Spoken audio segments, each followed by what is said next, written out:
Okay, bismillahirrahmanirrahim. Assalamualaikum, selamat tengah hari. Apa khabar semua? Alhamdulillah dapat bersiaran lagi. So saya nak sambung topik semalam sebab artikel semalam agak panjang. So saya breakkan kepada dua bahagian. So hopefully hari ni saya boleh habiskan. Okay, so saya nak kongsi macam ni tau. Sebenarnya anything on merancang keluarga ini adalah bukan kerja kita ataupun bukan kerja sesiapa, kerana ini adalah orang kata perancangan daripada kita punya pencipta. Okey, tapi saya melihat kepada sudut sekarang, okey, yang sudut sekarang yang kita berhadapan dengan pandemik ni. Jadi bila kita berhadapan dengan pandemik ni, ada pasangan yang terjejas pendapatan. Okey, so mungkin gajinya dikurangkan atau gaji tak ada gaji, okey. Dan juga ada yang diberhentikan. Dia di sepanjang PKP ni, so kita dah 15 bulan dalam dalam tempoh yang baru ni. Jadi ada pasangan yang terjejas. Okay, and then some orang kata some couples atau some pasangan tu dia terjejas, dia mungkin boleh berniaga dan sebagainya, tetapi ada yang terjejas sehingga menjejaskan kesihatan mental.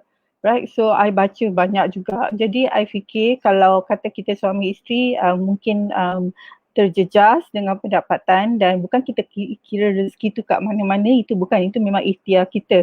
Tapi jika takut kita perlu ambil masa untuk menyesuaikan dengan keadaan baru, so saya fikir dari segi perancangan keluarga perlu tengok juga aspek ini supaya kita tak terganggu dari segi emosi jika kita menerima berita kehamilan tapi kita tak bersedia. Okay, so I tak advocate merancang keluarga dan sebagainya. So bagi saya anak tu adalah setiap anak tu membawa rezeki masing-masing. Cuma saya melihat dalam aspek sekarang dalam PKP ni a lot of people are cautious about economy, right? So kita nampak benda tu. So saya fikir adalah lebih baik kita tambah ilmu dan lepas tu kita boleh berbincang dan membuat keputusan bersama. Okay, so itu adalah yang lebih baik. So sekejap saya kongsikan. Right.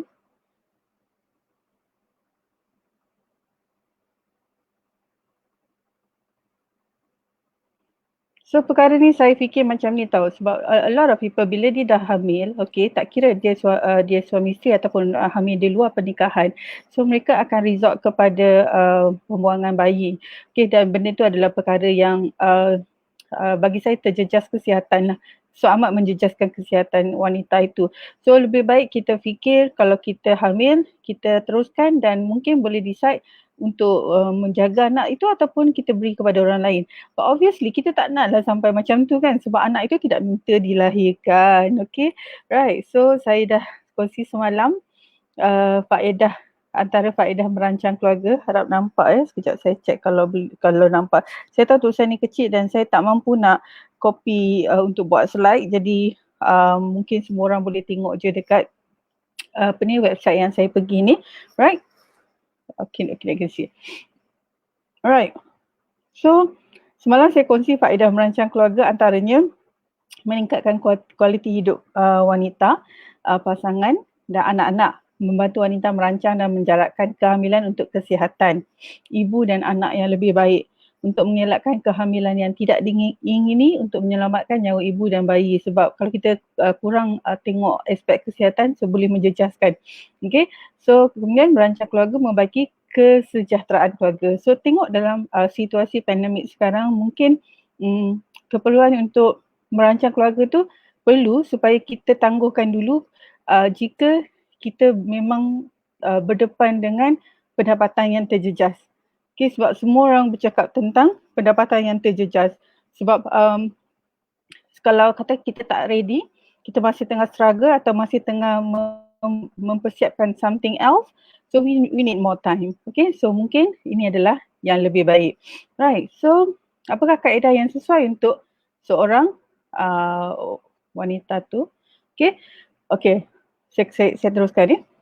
Anda perlulah menentukan kaedah yang paling sesuai untuk anda dengan bantuan anggota kesihatan. Okay, pasangan mempunyai peranan yang penting dalam bentuk sokongan bagi memastikan perancang keluarga berkesan. Faktor yang perlu diambil kira sebelum memilih kaedah perancang keluarga. Pertama ialah umur wanita itu. Kedua, taraf kesihatan. Ketiga, keberkesanan kaedah. Keempat, kaedah yang disukai individu. Kelima, kaedah yang terdapat di klinik dan sejarah obstetrik dan ginekologi yang lepas. Okay, so sebab tu bila kita decide benda ni, semalam saya kata saya lebih suka jika puan-puan merujuk kepada pakar, pakar perubatan ataupun pakar perbidanan untuk kenal pasti kaedah yang terbaik dengan keadaan kesihatan puan pada waktu ini. Right? So bagaimana untuk saya tahu yang saya tidak hamil sebelum memulakan perancang keluarga? Ini penting. Alright? Jadi sebelum memulakan perancang keluarga, saya memang fikir step dia senang je. Okay, first kita cari maklumat, kemudian kita berbincang dan kemudian lepas tu baru buat keputusan. Right? So wanita tidak hamil, dia tidak akan mempunyai, jika beliau tidak mempunyai tanda-tanda kehamilan dan mempunyai kriteria seperti di bawah. Dalam masa 7 hari selepas haid normal, dalam masa 7 hari selepas keguguran, dalam masa 4 minggu selepas kelahiran untuk ibu-ibu yang tidak menyusukan bayi, ibu-ibu yang menyusukan anak dalam masa 4 bulan kelahiran dan belum lagi turun haid, belum lagi melakukan seks sejak haid yang terakhir. Sekiranya kehamilan belum lagi dipastikan, anda perlu melakukan ujian kehamilan air kencing atau tunggu sehingga haid berikutnya. Kondom dan penggunaan bahan pembunuh sperma boleh digunakan sementara menunggu haid berikutnya. So benda ni ada macam orang kata cari maklumat dan dapatkan informasi yang tepat. Okay. So bilakah kaedah perancang keluarga perlu dimulakan? Dia ni macam lari sikit. Okay. Right. So bila? Okay. So pertama, bilakah kaedah perancang keluarga perlu dimulakan? Kalau ambil kaedah hormon ataupun pil, wanita tidak hamil bila-bila masa, terutamanya dalam masa 7 hari pertama pusingan haid. Okay, selepas keguguran, mulakan serta-merta. Okay, selepas kelahiran, jika tidak menyusukan bayi, mulakan 3 minggu selepas melahirkan anak. Jika menyusukan bayi, mulakan 6 minggu selepas melahirkan anak atau lebih awal jika berhenti menyusu atau digantikan dengan susu formula. Alright, sebab lepas kita bersalin tu, dalam masa, dia ikut cycle juga. So dalam masa 3 minggu tu kita akan dapat period yang pertama. So kita boleh agak lebih kurang lah timing dia. Okay. Suntikan hormon, mulakan dalam masa 7 hari haid. Okay, mulakan serta-merta selepas keguguran dan selepas kelahiran.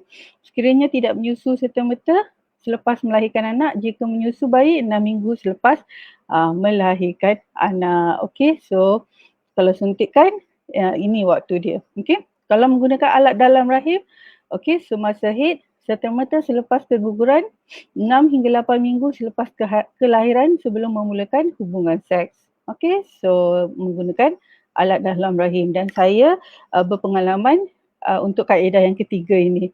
Okay, saya sangat berpengalaman yang ini. Okay, saya pakai. Alright. So nombor 4, kaedah kekal iaitu ikat. Okay, serta-merta selepas melahirkan. Boleh juga 6 minggu selepas melahirkan atau semasa pembedahan pun boleh juga bila-bila masa. So yang ini memang memerlukan prosedur, jadi kita akan berbincang dengan doktor kita. Okay, untuk lelaki dia buat vasektomi, so bila-bila masa juga. Right, so ini dia punya kata bila lah kita dah start. So apakah kaedah merancang keluarga yang digunakan semasa kecemasan? Untuk berkesan untuk mengelakkan kehamilan.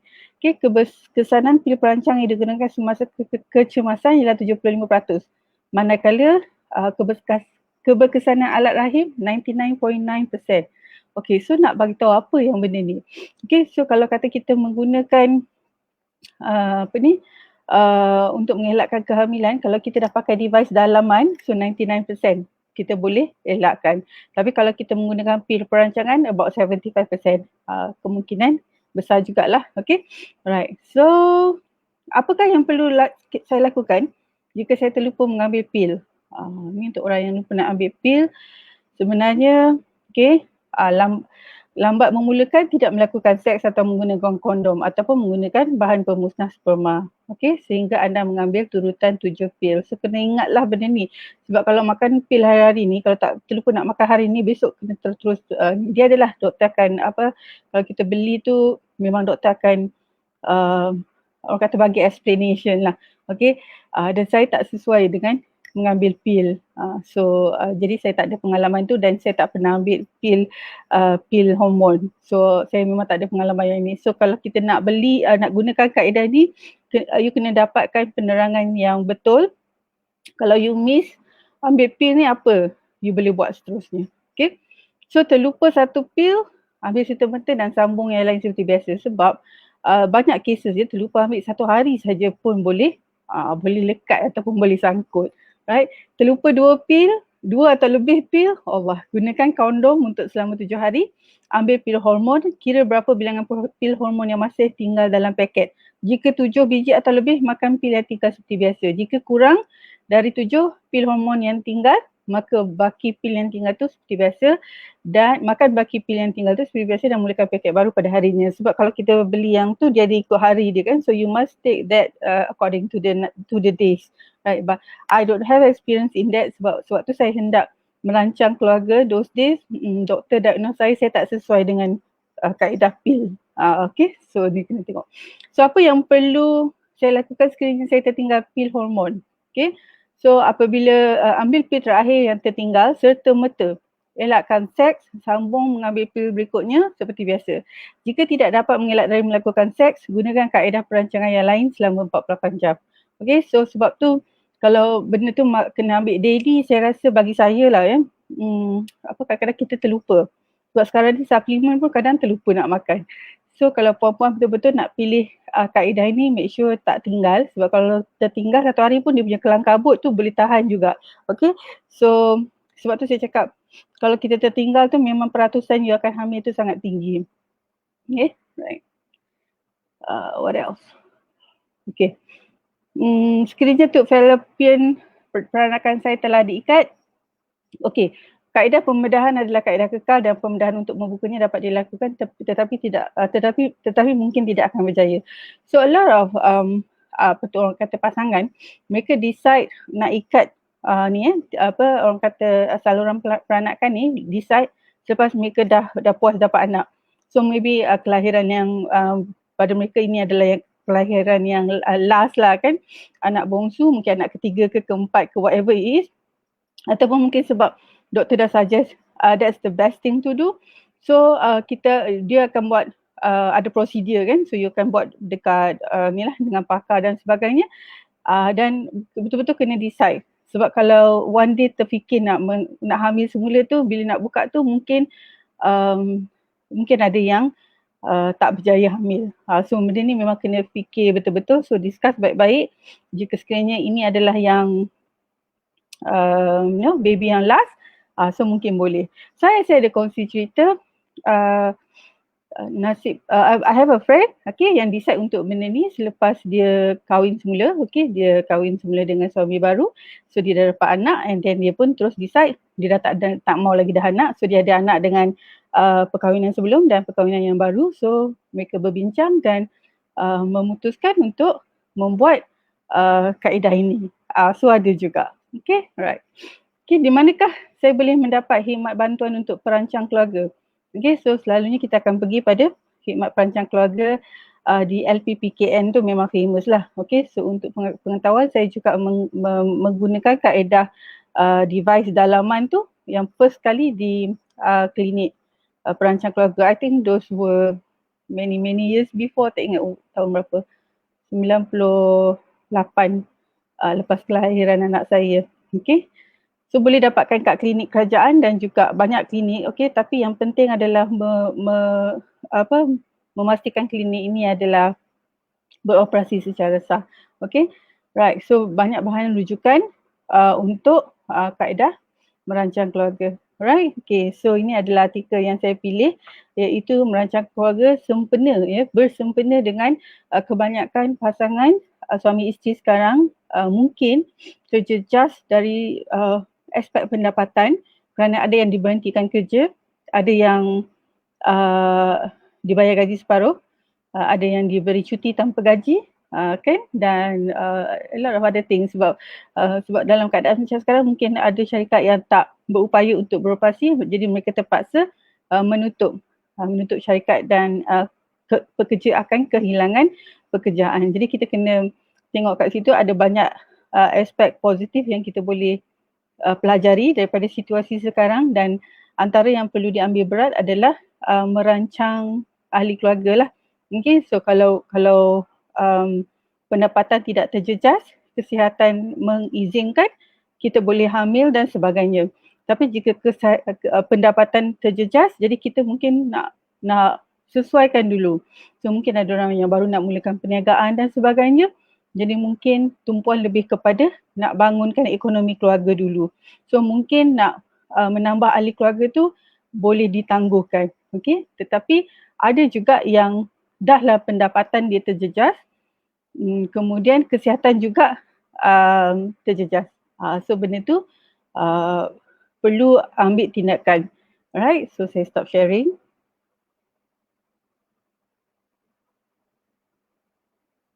Alright, so I think itu yang saya hendak sampaikan. Saya cuma berfikir saya boleh bertindak sebagai ejen penyebaran maklumat kerana saya berhadapan dengan ramai ibu yang tak sangka mereka hamil semasa PKP, dan apa yang kita boleh buat sebab dalam PKP memang technically kita tak pergi mana-mana. Kita tak keluar kecuali kalau kita perlu beli makanan dan sebagainya. So kita tak pergi ke pejabat kerana pejabat pun tak boleh beroperasi. Dan apa lagi nak buat? Jadi memang ada rezeki, direzekikan mendapat ahli baru, tetapi perlulah bersedia dari segi kekuatan mental, kesihatan fizikal dan juga keupayaan keuangan. Okay, sebab membesarkan anak dalam zaman sekarang memerlukan kos, dan kita tahu setiap anak direzekikan dah, okay, dengan rezeki, ajal, maut, jodoh dan sebagainya. Tetapi sebagai ibu dan bapa kita kena bersedia. Okay, so kemudian pula ramai juga yang dia hamil dalam tempoh PKP setelah lama menunggu. Maksudnya mungkin ikhtiar nak dapatkan anak tu dah lama, tetapi baru sekarang dapat direzekikan dengan hamil. So it's a lot of lain-lain situasi untuk lain-lain pasangan dan sebagainya. Jadi saya tidaklah in general saya urge people to plan for their family sebab ada berbagai situasi. Ada yang datang kepada saya about 5 ke 8 tahun berusaha untuk mendapatkan bayi. Akhirnya dapat dalam musim PKP. Kan? So mana kita tak tahu hikmah dia, tetapi ada yang memang berhasrat untuk menangguhkan menambah ahli keluarga kerana terjejas pendapatan. Mungkin suami diberi gaji separuh ataupun cuti tanpa gaji dan sebagainya. So ada banyak situasi. So I'm sharing this supaya kita tidak terganggu dari segi emosi apabila menerima berita kita hamil tanpa kita ingini atau tanpa kita bersedia. Okay, sebab rezeki tu anak tu rezeki. Jadi ibu dan bapa ni memang kena berusaha. InsyaAllah memang ada rezeki untuk setiap anak. Jadi kalau dalam keadaan sekarang kita tak boleh nak bekerja, company tutup, company pun ramai saya dengar ramai yang tak dapat surat kebenaran pelepasan bekerja dan sebagainya. So kita tangguhkan dulu sekejap. Okay? Kita tangguhkan sekejap. Right? Dan gunakan artikel tu untuk puan-puan rujuklah apa yang terbaik untuk puan-puan seisi keluarga. Right? So matlamat saya, kalau kita hamil, itu adalah satu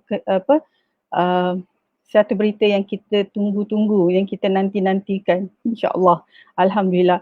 Tetapi jika kita hamil dan tak bersedia, bagi saya teruskan, dan kemudian dalam masa yang sama kita berusaha, right?